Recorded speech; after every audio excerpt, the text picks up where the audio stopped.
Welcome to Audiobook 365 Stories. You can find half of this story in the records of the New York City Police Department and the other half in the records of a newspaper office. Mr. Norcross, the New York millionaire, was murdered by a burglar in his apartment.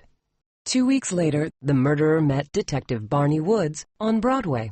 "Is that you, Johnny Kernan?" Asked Woods. "Yes, it is," said Kernan happily. "And you're Barney Woods of St. Joe. What are you doing in the East?" "I now live in New York City. I'm a detective for the New York Police Department." Well, said Kernan, smiling happily.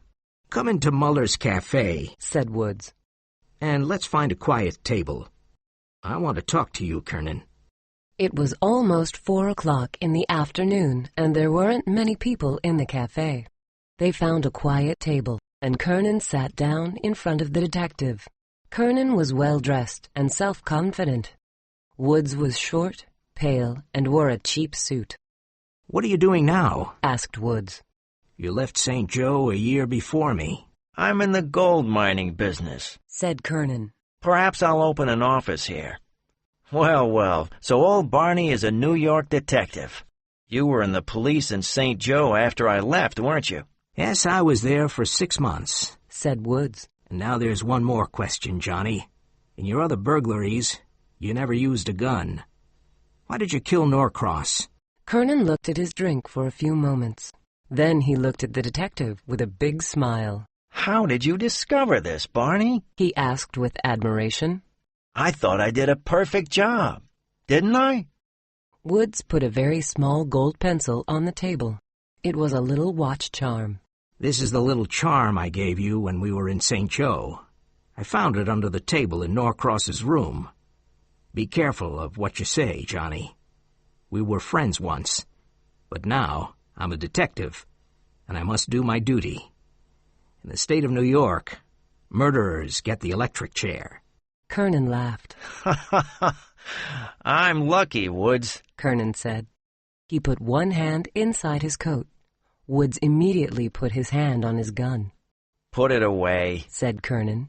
"and I'll tell you why I shot Norcross. The foolish old man came towards me with a gun and started shooting. The old lady was very nice. She just stayed in bed and watched everything.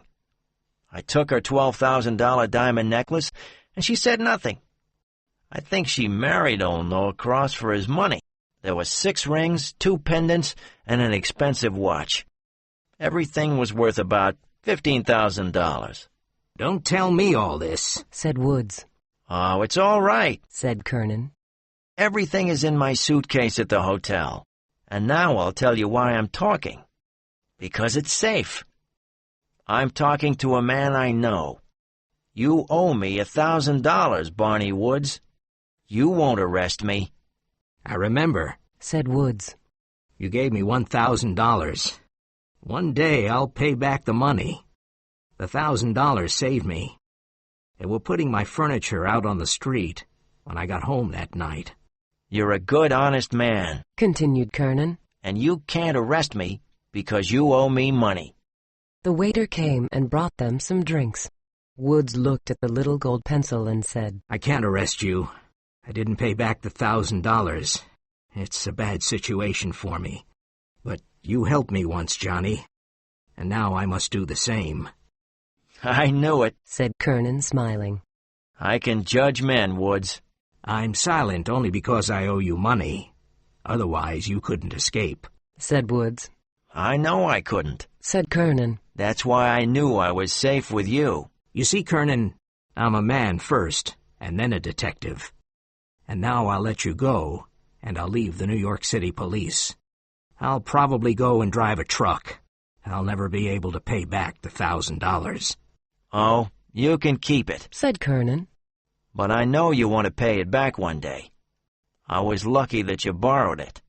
But let's change the subject. Tomorrow, I'm going to the West on the train. I know a place where I can sell the jewels. Have another drink, Barney, and forget your problems. Let's have fun tonight. I'm in the hands of my old friend, Barney Woods." All evening, Kernan told Woods many stories about his successful wrongdoings and clever criminal plans.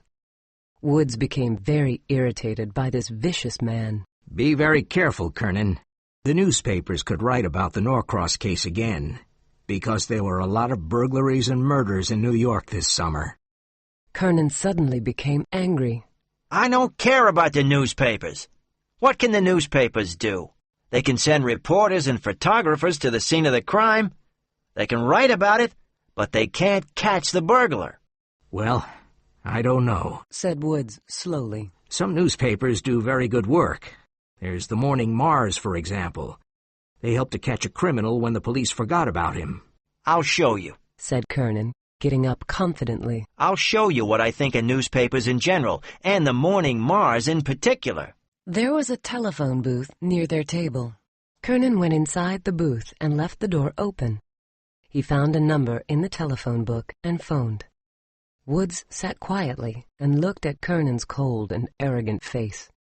He listened carefully. Hello, the Morning Mars? I want to speak to the editor.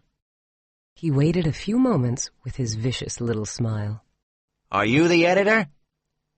I'm the man who killed old Norcross. Wait, this is not the usual crank call. I killed the old man at 2:30 a.m. 2 weeks ago. What? You don't believe me? You don't understand. I'm giving you the biggest scoop in the history of your boring little newspaper. What? Really? Well, you can't expect me to give you my name and address, can you? No, this is not a rival newspaper. I killed old Norcross, and I have the jewels in a suitcase. Well, I'm not going to tell you the name of the hotel. Now listen, half of the second button on Mrs. Norcross's nightgown is broken. I saw it when I took the ring off her finger. Kernan looked at Woods and said, He believes me now. Then he started talking on the phone again. Hello? Yes, I'm here. What? You want to catch me in 48 hours? Stop being foolish. Just continue writing your stories about divorces, accidents, and the dirty scandals you write about. Kernan hung up the phone and said, He's really furious now. Well, Barney, let's go and enjoy ourselves tonight. We can have dinner and see a musical comedy. I only need 4 hours sleep, and then I'm going west.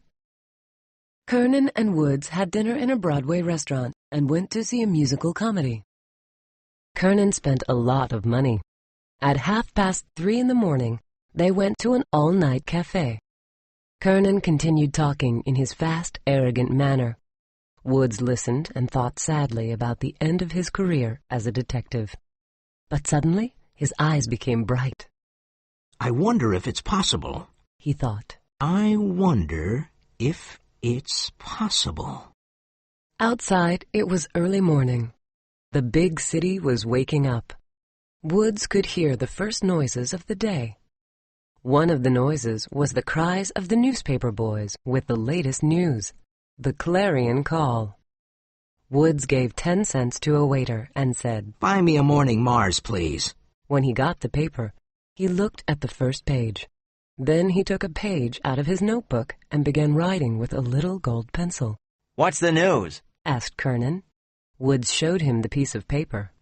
Please pay to John Kernan the $1,000 reward that is mine for his arrest. Barnard Woods. You tease them so much on the phone, and they put you on the first page of the Morning Mars. Now, Johnny, you'll come to the police station with me.